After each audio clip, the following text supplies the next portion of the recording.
One, understanding the business inside and out. The best way to understand the business inside and out is by doing it yourself. How can you train someone to be successful? How can you train somebody to be efficient when you haven't done it? Same thing you see me tell all these young guys that come up on my channel with these big dreams because somebody led them down a path of renting a truck and putting a driver in it and stream of revenue. Bullshit. You can't train nobody when you ain't done it yourself. You can't do it. Why? The logistics of running deliveries for your company. You have to go out. It don't matter what lane you're in. You could be doing Amazon. You could be doing middle mile OTR. You could be doing curbside, final mile, big and bulky, moving. It doesn't matter until you go out there and experience what it is day to day to day, week to week, month to month, year to year. You can't effectively hire someone and train them. Because what happens when something occurs? You're the first point of contact. They're gonna call you to rectify a situation, and you're not gonna have a clue on what to do because you haven't experienced it because you never went out there. I keep referencing back to this one clip from a live stream, the one with the 28-year-old guy. There were so many teaching points in that particular clip that it's ridiculous. It was humor to it, right? It was satire to it, but there was a lot of great teachable moments from that live stream. All right, let's look at it from an example. The time, loading and unloading, what you're up against when you go to a loading dock, what you're up against when you're on the road, what happens when you get to a loading dock. If you're local, doing it from a curbside perspective, getting to the 3PL facility, navigating through the 3PL facility to get your load, looking at the freight that's lined up that needs to go on your truck that you need to make the delivery, what to check for. Once it goes on your truck, you become responsible for it. You send a guy to a 3PL to do curbside delivery and you don't train him how to inspect the freight before it goes on your truck. Now your claims are up. Oh man, you got a claim for a couch. You got a claim for a refrigerator. You got a claim for a washer and dryer. First question. Well, they tell you, well, man, it had to be like that before we put it on the truck. Well, did you check it? No. Why didn't you check it? Well, nobody told me to check it. You never told me I needed to check it. You just said, go to the 3PL, get your freight and go deliver it. You never told me that I need to inspect this freight. So now you're responsible. How can you hold a person accountable when you never train them how to do something? You're doing local work in your local market, going out in the field, understanding the traffic conditions, understanding the traffic patterns, understanding, depending on your market, the obstacles that come along with doing deliveries. I live in a big city. This city was built within a certain time frame. There's specific types of structures of homes. There's a lot of bungalows here. All right. A lot of bungalows in the city of Chicago, a lot of 2 flats on the west side of Chicago. On the south side of Chicago, you got 2 flats, 3 flats. You got a lot of courtway buildings. Got a lot of courtway buildings up north. You got some ranch style homes in some neighborhoods. You got certain neighborhoods like Jeffrey Manor. There's a bunch of Georgians. How does Mark know all this? Because Mark knows his market. I know if a truck is going to deliver something in Jeffrey Manor, 9 times out of 10 it's delivering to a ranch or a Georgian. I know if a truck is going to deliver something, let's say in South Chicago or South Deering, 9 times out of 10 it's going to be a bungalow. I know the market, so I can assess if I have a driver out there and I'm looking at the route, the obstacles that truck is going to be faced with making a delivery. I know if a person is delivering a refrigerator in a specific neighborhood, that neighborhood is flooded with bungalows. Okay, they're going to come through the alley. They're going to come up the back. Okay, depending on how the house is structured, they may have some trouble. What if it's a washer and dryer? I know what a basement for a bungalow looks like. They're going to go down 3 or 4 stairs. They're going to have to make that turn. It's going to be surrounded by concrete. So guess what? If they call me with a situation, I can assess the situation and coach them through it because I've been through it. If they call me with some BS, I know it's BS. Why? Because I've done it a multitude of times. You can't finesse me with BS. Why? Because I've been out there. Like the guy last night wants to be successful in moving. Everything he argued against, I said, yo, this is what you got to do in order to be successful. You can't build a successful moving company if you want to delegate the sales off to someone else. If you're not good at sales or you don't like doing it, how did you expect your company to be good?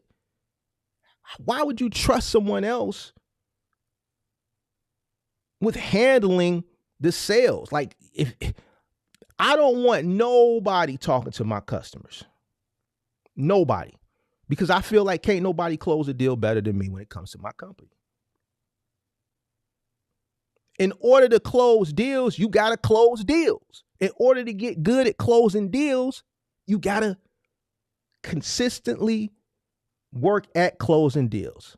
But he wanted to delegate that stuff. He said, oh, I'm not good at it. Well, you get good at it by doing it and repetition. Same thing with being in the field. In order to set somebody up for success, you got to train them. What else? Customer service, since we're talking about that. How can you expect, and here's an issue that we see. You see people getting on the truck. You see people talking to people crazy. You see people showing up to docks, showing up to 3PLs, not dressed, not looking professional, flip-flops. I seen a content creator, one of your major content creators. I mean, shout out to them. I ain't no smoke. But here's the thing. If you're creating content, why are you on the truck and you're educating people and selling mentorships? Why are y'all moving big machinery around freezers with flip-flops on? Now, clearly they watch my content because I haven't seen him in the flip-flops no more. He had some construction boots on. But that's what I'm saying. You look the part, be the part. How can you expect somebody to be professional when you're not educating them on how to be professional? Somebody, you let one of your drivers go out and you don't understand the importance of work boots because you ain't never been on the truck before. Now, one of these guys smashed their toe into a pallet because they out there wearing flip-flops or open-toe sandals or slides or some goofy stuff. And guess who? They're going to try to hold you responsible. Now, a situation like that, you may not get out of. And a person gets injured and you already misclassifying them, this is how the IRS going to get on you. But we already talked about that. How can you train a person on how to be efficient and have good customer service skills when you ain't ever been out there and dealt with customers? You don't know what your demographic is.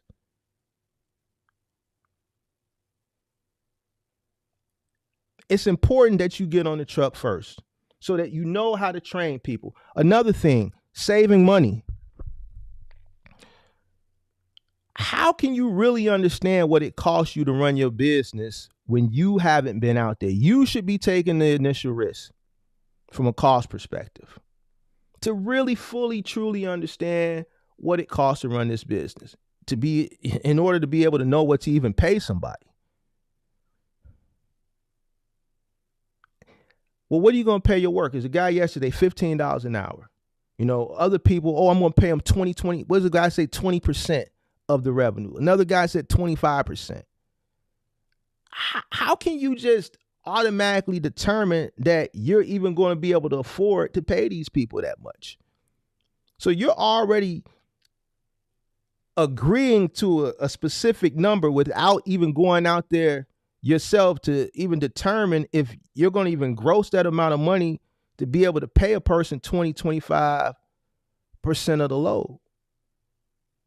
Don't you think you need to go out there, take the initial risk, go out there, see what you're running, see what you're grossing, see how much it's costing you to run these loads, to see what's left to determine what you can pay somebody? No, you don't do that because you bought a course or a mentorship from someone that said, hey, get a box truck, get an LLC, get a DOT, rent a truck, right? Get your insurance, hire a driver, and kick them in the ass and send them out in the world. Oh, I'm going to give you 20% of the revenue.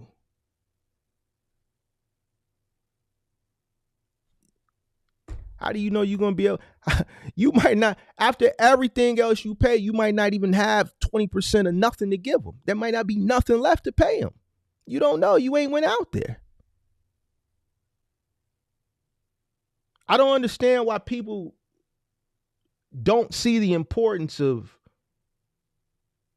going in the field and learning the business before they expand and hire a driver.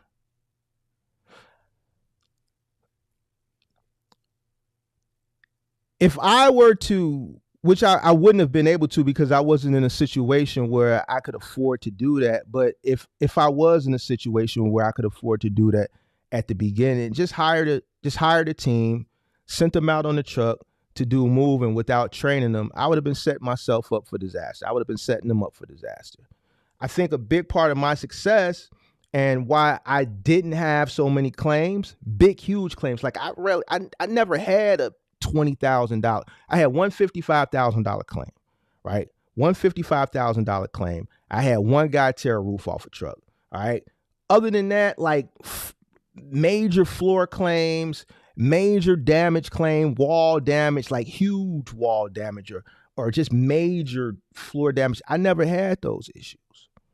Why? Because my training from being in the field, I know how to train people. Listen, make sure you lay some masonite down. Make sure you lay some blankets down.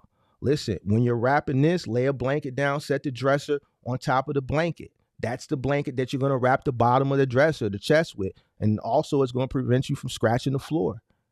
Listen, when y'all carrying a refrigerator in, as soon as you cross the threshold, don't set the refrigerator down and roll it. Why? Because when you took the refrigerator off the truck and you had it setting on the concrete, what if a little bitty pebble got on it and one of the caster wheels and it's just stuck in there? Now when you set it down, it's digging into the hardwood floor. And then when you're pushing it, that's where you get that line. That's where you scratch.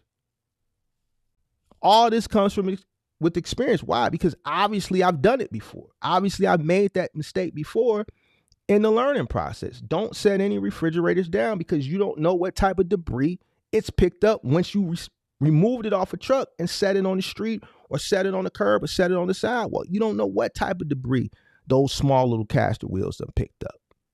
You don't know what type of debris it's picked up from setting it on the truck. You don't know. Are you getting under the refrigerator, tilting it back and rubbing off the wheels? You're not doing that. And this is why so many claims come from refrigerators. The moment they set it down because they're lazy to push it throughout the house, that's where the floor gets scratched up at. Even when you get to the kitchen and you set it down, you might want to set it on some masonite, or you might want to set it down on a blanket and then roll it into the cubby where it goes there. This is all things you learn from experience. If you don't train a person on how to do that, you're going to see mistakes over and over and over and over and over and over and over again. It's very imperative that you get on the truck yourself. You're going to keep more money in your pocket at the beginning. When you're going through the learning curve, it's cheaper to go through the learning curve when you're on the truck experimenting with the business initially. All right. If you're using a driver to experiment and learn, you're paying the driver. All right. With yourself, you should be able to have the cash flow where, listen, these first 4 weeks, you know what? I'm learning. I've made some mistakes. All right. The sacrifice is I won't be able to pay myself. The losses that we took, all right, I'm taking those losses. I came in understanding I should have 6 months of cash flow because I got to be able to pay myself and sustain my personal living and be able to sustain the business. But I expected that. So I'm making the sacrifice. Those losses that I'm taking, I'm not paying myself. When you don't come in and you're running the truck yourself, you come in and you automatically put a driver out there. You're still going through that learning curve, but you have that bill of paying a driver.